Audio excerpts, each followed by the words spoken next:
Hey, it is Mike the NBA guy, and the Lakers are up 3-1 on the Heat now, and that makes me sad. Makes me very sad. It was a close game throughout game 4 yesterday, but it just wasn't enough. Neither team played especially great, in my opinion. There wasn't really like one standout player who just went crazy. LeBron and Anthony Davis, they both had alright games. Like, neither of them were amazing by their standards anyway, but pretty efficient, 28 and 22 points. Plenty of assists, plenty of rebounds. Anthony Davis had 4 blocks, which is pretty impressive. LeBron still had 6 turnovers, but it wasn't enough. That was not enough to make him have a especially bad night, even if it was definitely below his standards. Because, most of their role players, they showed up. Danny Green, he made most of his shots. KCP had a very good game. All right, and a couple guys off the bench hitting shots, even if Rondo did absolutely nothing for them. Because the issue is the Heat didn't show up either. For Miami to win this series, the Lakers are clearly a more talented team. Okay, even if Miami, I would say, is a little bit deeper, the Lakers are clearly more talented because of LeBron and Anthony Davis, and Miami just needs somebody to have an amazing game every night for them to win. And it just didn't happen. Jimmy Butler had 22 points. He wasn't especially efficient. He couldn't make a three-point shot to save his life, and the Lakers completely abused that. And this is what I've said ever since he left, okay? And I'm not saying I wouldn't like Jimmy Butler to still be on this team, on the Sixers, meaning I would love for him to still be a Sixer. I love Jimmy Butler. However, people think that he would save our team and make us amazing this season, and it's just not true. And the reason why is that Jimmy Butler is not a great three-point shooter, okay? In fact, he's a bad three-point shooter. Now, when you give him, he has these random games where he's amazing from three, and he has these unbelievable clutch shots, okay? The shot he hit against both the Nets and the Hornets last season, where he did that, ridiculous step-back three in the corner. Some of my favorite moments as a Sixers fan, okay? But he can't make a normal three consistently. I don't know if this dude is just he really just activates his talent when it's in the clutch or in random moments or what, but he did not have it last night. And throughout the regular season, he didn't have it, okay? He was not a good three-point shooter in the regular season.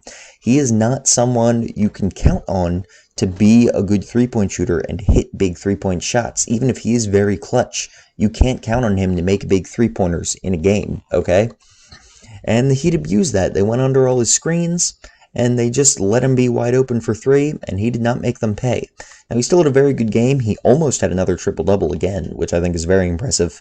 People really underestimate how good at playmaking he is.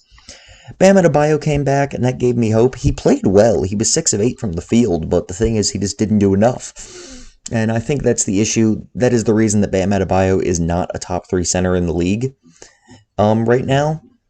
And that's because he just doesn't have a deep enough offensive game, okay? He's against a guy like Anthony Davis.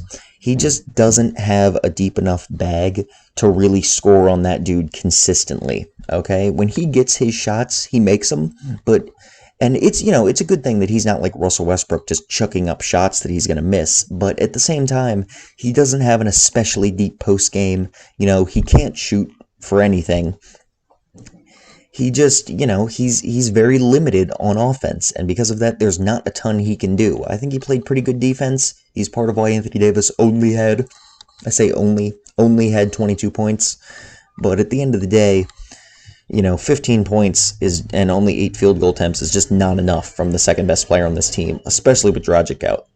And then the rest of the guys, Duncan Robinson and Tyler Hero were all right. Everybody else was poop. Kelly Olynyk fell back down to earth and started playing like Kelly Olynyk again.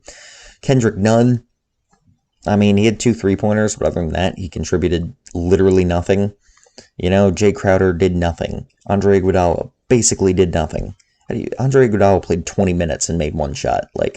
Come on, man. Need a little bit more than the guy who won Finals MVP 5 years ago. The Heat just didn't have it, and I think it's possible they win the next game. It could be a Game 3 instance where they play especially hard and the Lakers get a little overconfident, but I think the absolute most this series goes to is 6, and at this point, I would not be surprised if the Lakers win next game and just finish it out. The Lakers definitely have this series.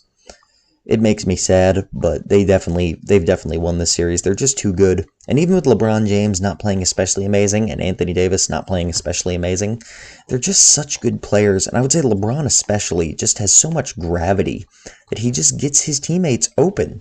He does. He just gets everybody else open. He gets everyone else easy shots because the Heat just don't have a guy to defend him. Jimmy Butler is an amazing defender, but he's not good enough on his own to guard LeBron James, okay? He's just not. Maybe for a few minutes, but for a whole series, or even a whole game, Jimmy Butler cannot lock down LeBron James. He just can't. So, it's looking like this series is probably going to end in the next few days. I would love a miraculous 3-1 comeback from the Heat. What freaking irony for that to happen on LeBron James, but I don't see it happening. Lakers in 5 at this point, possibly in 6. I'm sorry, Heat fans. So that's my video for the day. Just some brief thoughts on this game. I hope you enjoyed, and if you did, please like and subscribe.